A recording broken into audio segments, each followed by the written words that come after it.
reconnaîtrai que ce n'était pas pour moi, pour des raisons spirituelles, que je me suis arrêtée à Park Avenue pour rencontrer Frère Branham pour la première fois en avril de 1963. La seule chose que je savais, c'est qu'il avait une fille nommée Rebecca. Je voulais lui demander à sortir un jour et pour pouvoir faire cela, je devais d'abord demander la permission de son père. Le mot prophète était strictement un thème de l'Ancien Testament pour moi et la guérison divine était un sujet tabou dans notre famille strictement baptiste. Mes parents étaient missionnaires au Mexique et je suis née dans ce pays, l'aîné de 10 enfants.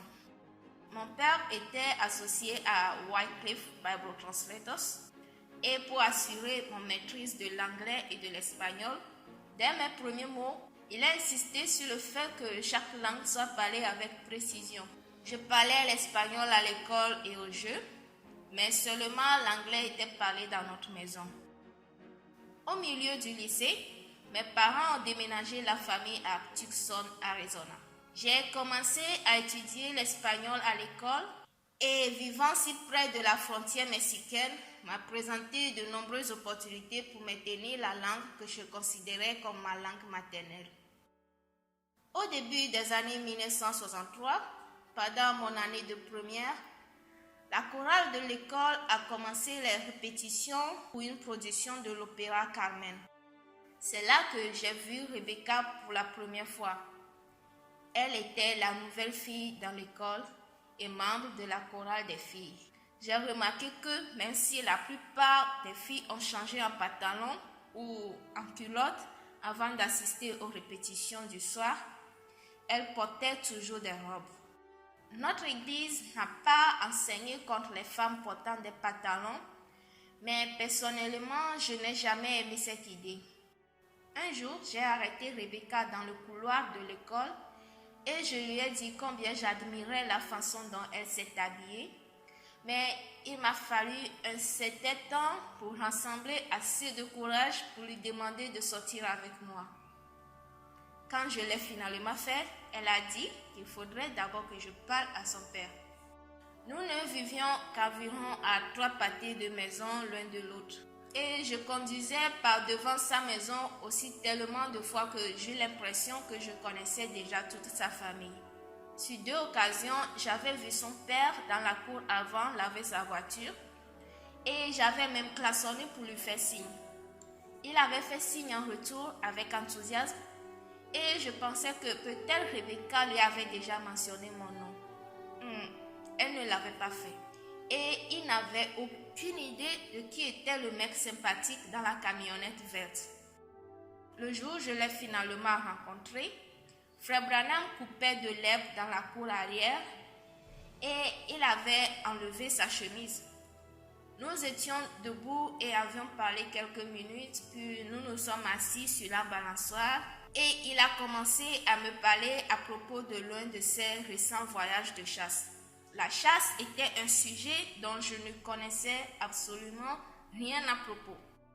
Et je voyais que c'était la personne la plus intéressante que j'ai jamais rencontrée.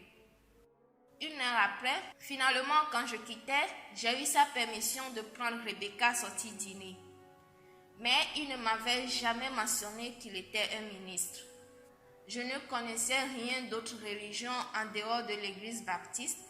Et comme je commençais à entendre quelque chose de Rebecca à propos du ministère de son père, tout cela me semblait très étrange.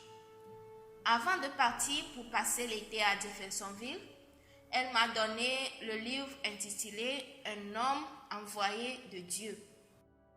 Au moment où la famille est revenue à Tucson, qui tombe à temps pour l'école, j'avais une longue liste de questions. Très patiemment, Frère Branham s'est assis avec moi et a répondu à chacune d'eux. Je savais dès le début que ce n'était pas un homme ordinaire, mais après ça, j'ai su qu'il était un prophète de Dieu. Il n'y avait pas d'église du message à Tucson à ce moment-là, et j'ai demandé à Frère Branham si je devrais continuer à aller à l'église baptiste avec ma famille. Il m'a dit que je devrais. et a dit qu'elle apprécierait vraiment si je pouvais prendre Rebecca avec moi. Il y est même allé avec nous quelques fois. Étant le garçon le plus âgé, c'était ma responsabilité d'amener mes 4 plus jeunes frères, âgés de 3 à 13 ans, à l'église les dimanches matins. Je n'ai pas beaucoup aimé l'idée, faire asseoir les garçons à l'arrière du pick-up, pendant que Rebecca et moi sommes montés devant. Un matin, nous attendions devant l'appartement de Rebecca et les 4 garçons avec leurs cheveux fraîchement lissés en bas se tenaient le dos contre le capot tenant leur Bible. Frère Branham, qui était dans la cour avant, avança et commençait à leur parler sur l'école du dimanche. Il leur a posé quelques questions bibliques et les a très fort félicités d'avoir les bonnes réponses. Quand Rebecca était sortie et que nous nous apprêtions à partir, Frère Branham est venu vers moi et, avec un sourire, a dit « George, ces 4 beaux petits prédicateurs que tu as assis derrière là. Aujourd'hui, chacun de ces garçons est un ministre ordonné dans l'église baptiste.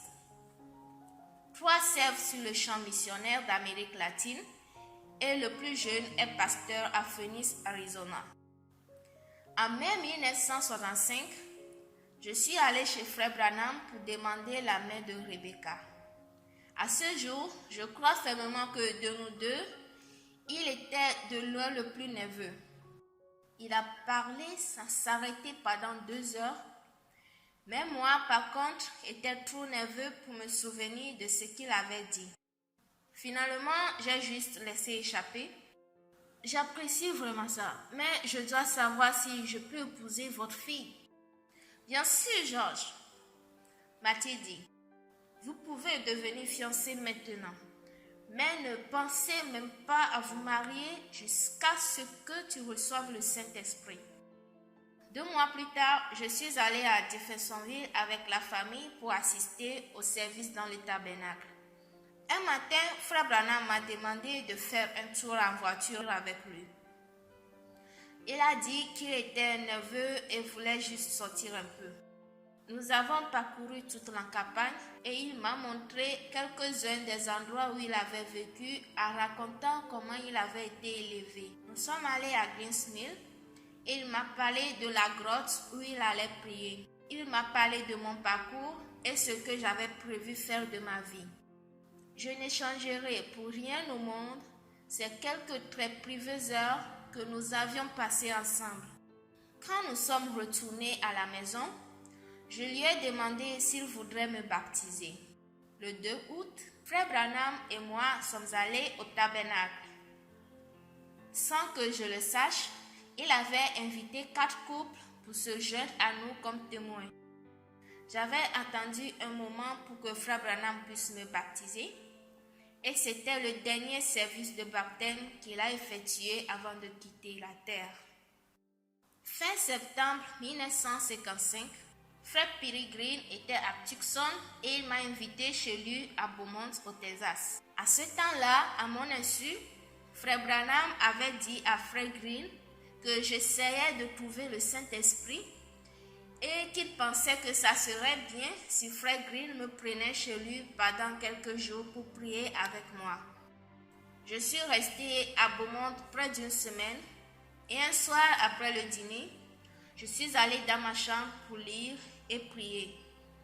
Frère Green et Frère Richard Blair, qui étaient de visite depuis Louisiane, étaient dans le bureau de l'église, adjacent à la maison, attendant un appel téléphonique de Frère Branham. Ils avaient appelé plus tôt dans la journée et on leur avait dit que Frère Branham était sorti à ce moment, mais qu'il retournerait à leur appel plus tard dans la soirée. Après la prière, j'ai commencé à ressentir un tel désir et de désespoir dans mon cœur et je suis allée au bureau et j'ai demandé à Frère Green et Frère Blair s'ils voudraient bien prier avec moi. Nous nous sommes agenouillés ensemble dans l'église pour quelques moments et quand j'ai prié, j'ai senti la présence du Seigneur d'une manière que je ne l'ai jamais sentie avant. Peu de temps après, Frère Branham appela et Frère Blair et Frère Green sont entrés dans le bureau pour lui parler. Je suis restée dans l'église, mais très vite, frère Green m'appela que frère Branham voulait me parler au téléphone. Quand j'ai pris le récepteur, il m'a dit: George, je voulais être la toute première personne à te féliciter. Tu viens juste de recevoir le Saint-Esprit. C'était seulement peu de temps après que j'avais appris que ni frère Green ni frère Blair avaient mentionné à frère Branham l'un des événements qui avaient précédé son appel, ou même que j'étais dans l'église quand il appelait. Le lendemain, ma mère appela de Tucson pour me dire qu'une lettre est arrivée par la poste de la part de l'armée américaine. J'avais été incorporée et le 4 octobre, j'étais en route pour un camp d'entraînement de base à Fort Polk en Louisiane.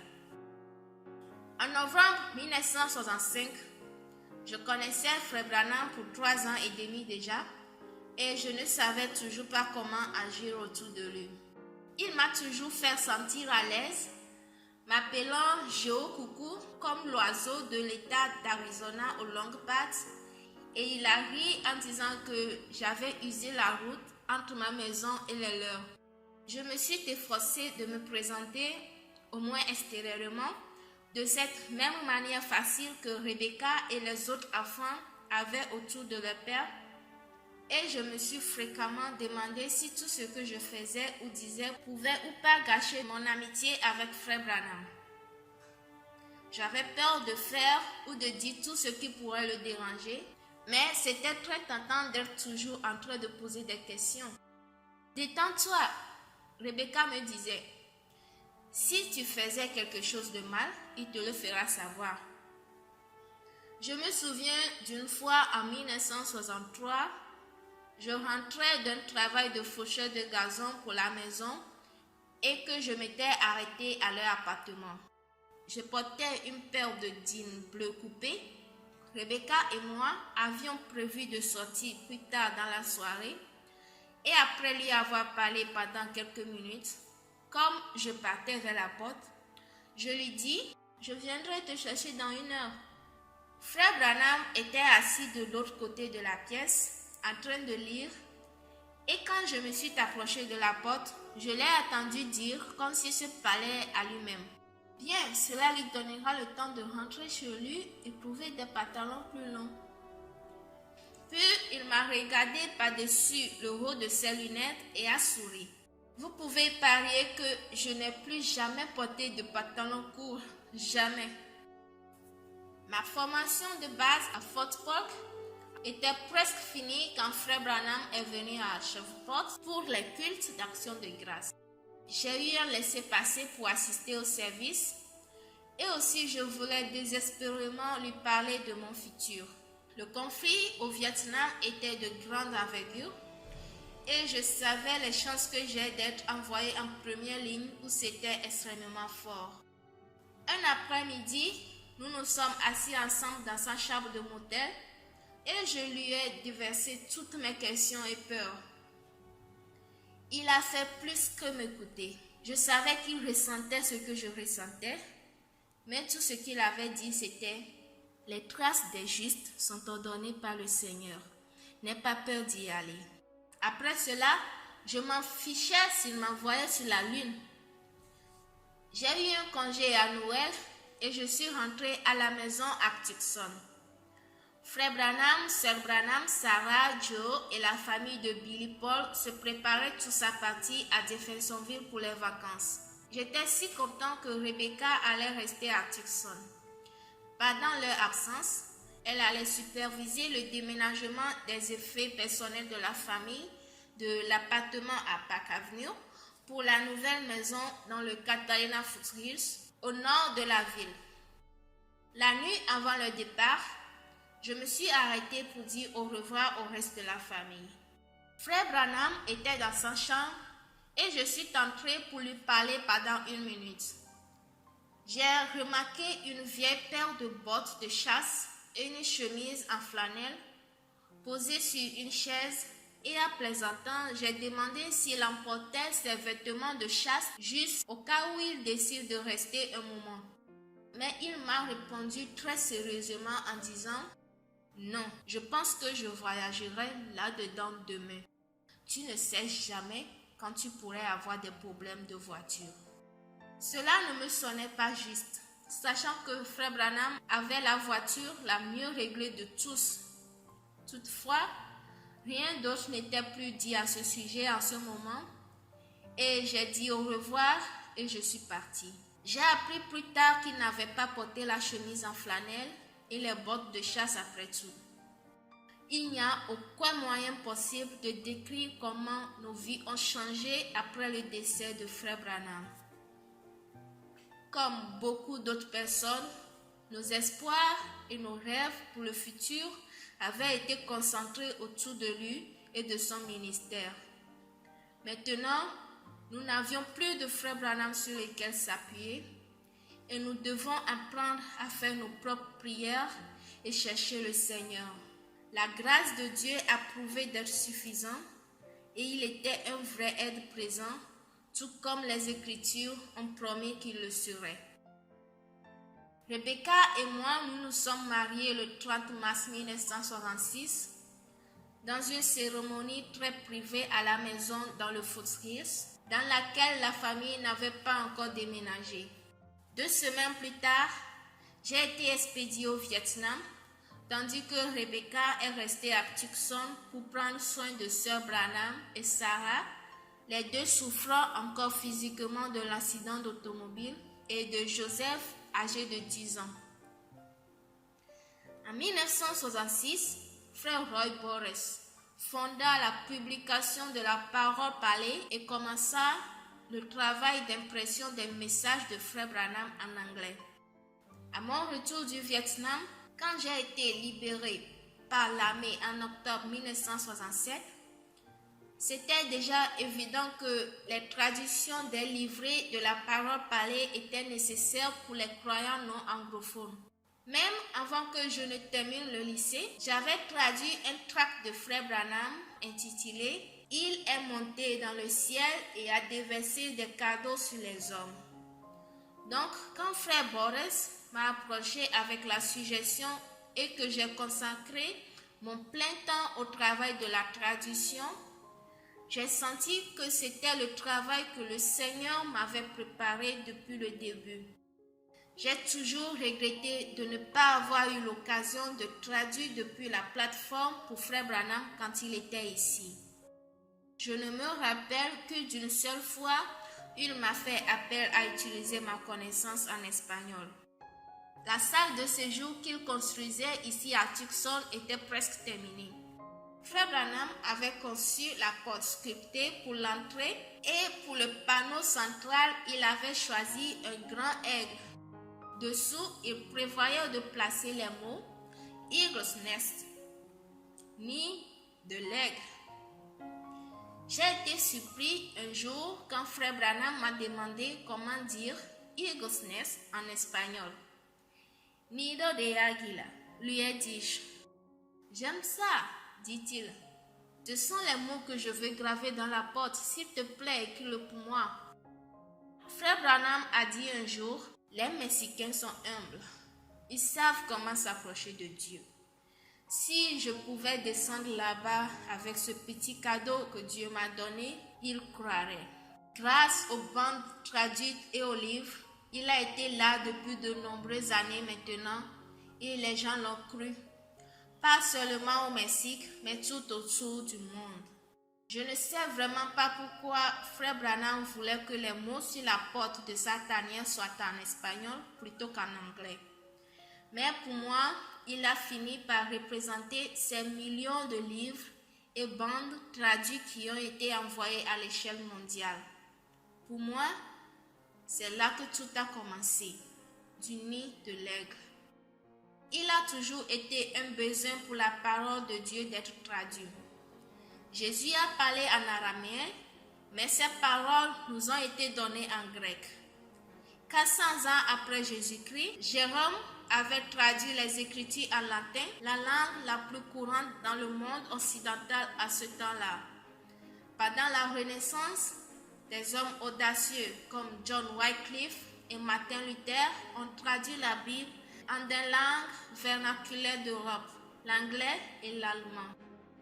Il avait été vivement critiqué, mais quand on avait demandé à Luther de se repentir de ce qu'il avait traduit, il exclama que puisse ce livre être dans chaque langue, dans chaque pays, devant les yeux et dans le cœur de tous les hommes.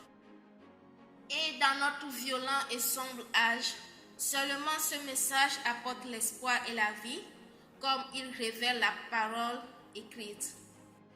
Mon objectif, en tant que traducteur, est de continuer et de fournir aux croyants hispanophones des traductions qui, avec précision, rappellent la voix de Dieu à notre génération.